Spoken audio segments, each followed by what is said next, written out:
टंकधर त्रिपाठी। माननीय बाचस्पति महोदय,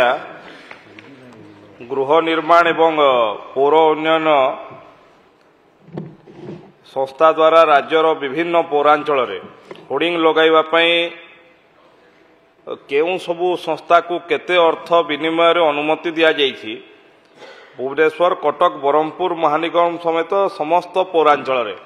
किंतु एठी जो मंत्री तालिका प्रदान करछंती बाचस्पति महोदय, ये कोटी कोटी टंकार अर्थ ये 5 वर्ष भितरे जो माने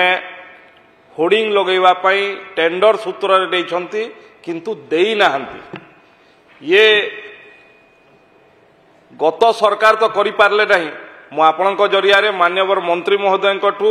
निर्दिष्ट भाव में जानिबा पई चाहूची, एई संस्था मानकू जो माने टेंडर रे नौछंती एवं पौरांचल गोटे निजस्व आय मध्य एटा गोटे थाए एवं पौरांचल रे निजस्व आय रु अनेक गुड़िए लोकंकर जनहितकर कार्य हुए एवं ये पैसा जो माने आदाय करि पारले नहीं, से संस्था माने तांकू केते शीघ्र आदाय करिया पई कोनोसी नोटिस देइछंती कि एवं जदि नहीं ता पई जदि से माने दौ नाहंती तांकू बैन करिबा बा एभलिया कोन कार्यानुष्ठान नेबे जहा फल रे एभलिया जो माने खिलाफ करथिबे तांको विरुद्ध रे दृष्टानुष्ठान कार्यानुष्ठान नेबे एवं जहा फल रे के माने आगामी दिन रे टेंडर पकई पारिबे नहीं। एटा भी बाचस्पति महोदय आपनक जरिया रे जानिबा पई चाहे जे माने विगत आउ केते वर्ष हला, मु तो 5 वर्ष रो मागिछि, विगत केते वर्ष हला एभलिया कार्य 24 वर्ष भितर करचंती एवं ओडिसा लोकंकर टैक्स रो ये पैसा बकेया रखिचंती। सेथिरे सरकारी अर्थ न देकी बेसरकारी भितर कोन अर्थ दैछन कि तार भी तदंत हबार आवश्यकता अछि बोली अनुभव करछि बाचस्पति महोदय। माननीय मंत्री निश्चित भाव रे माननीय विधायक जो कथा उठेइछंती यार सत्यता अछि। मु मध्य आकु अनुधान कला परे मु देखुछि बहुत कॉर्पोरेशन गुडी करे लक्षाधिक टंका न देई ताकू व्यवहार से माने करिसंती एवं सेगुडी को आदाय करिबा पई हमर फोर्स अछि,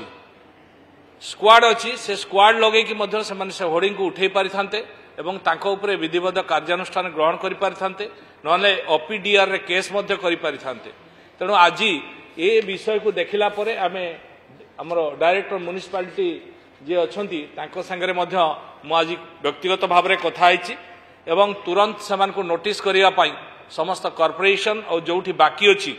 जो पौर परिषद रे सेगुडी को नोटिस करिवा पई मु आज तांको निर्देश दैछि। माननीय प्रश्नकर्तांकर आउ किछि अछि पचारबे? मु खाली बाचस्पति महोदय एथिरे कहितली जे एथिरे माने गोटे छोटिया अर्थ एमाउंट नुहे, बहुत बड़ अर्थ अछि एवं जो अर्थ अछि गोटे पौरपालिका पई गोटे विज्ञापित परिषद अंचल पई होई पारे कॉर्पोरेशन पई बेसी, किंतु कॉर्पोरेशन पई भी ये निजस्व अर्थ जो थिरे कि पौरपालिकार म्युनिसिपालिटी अंचल उन्नति कार्य करा जाए। तेणु दीर्घ दिन धरिक 5 वर्षर तालिका अछि, दीर्घ दिन धरिक जो माने ये खिलाफ करछंती तांको विरुद्ध रे एभली दुर्धानमूलक कार्यानुष्ठान नेबे कि एवं तांको विरुद्ध रे एभलिया नेबे जो माने कि आगामी दिन रे आ सेथिरे पार्टिसिपेट करि परिबे नाही, नहले माने एटा को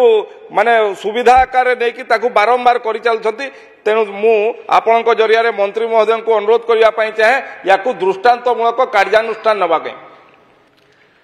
माननीय मंत्री निश्चित भाव में यार सत्यता अछि, ये जो होर्डिंग रे जो पैसा आसता से लोकंकर हित काम रे लागि पारि थांता। ये कोटी कोटी टंकार कथा अछि। आज कॉर्पोरेशन गुड़िक हो बा म्युनिसिपालिटी एनएससी गुड़िक हो निजस्व पांठीर जो तांकर निज सोर्सटा रहिबा कथा ताकू से माने जानिकी को कारण रु करिसंती आ उपरे मध्य तांकू निश्चित भाव में कैफत मगा जिवो एवं दृष्टांतमूलक कार्यानुष्ठान सेमान को उपरे ग्रहण करा जिवो।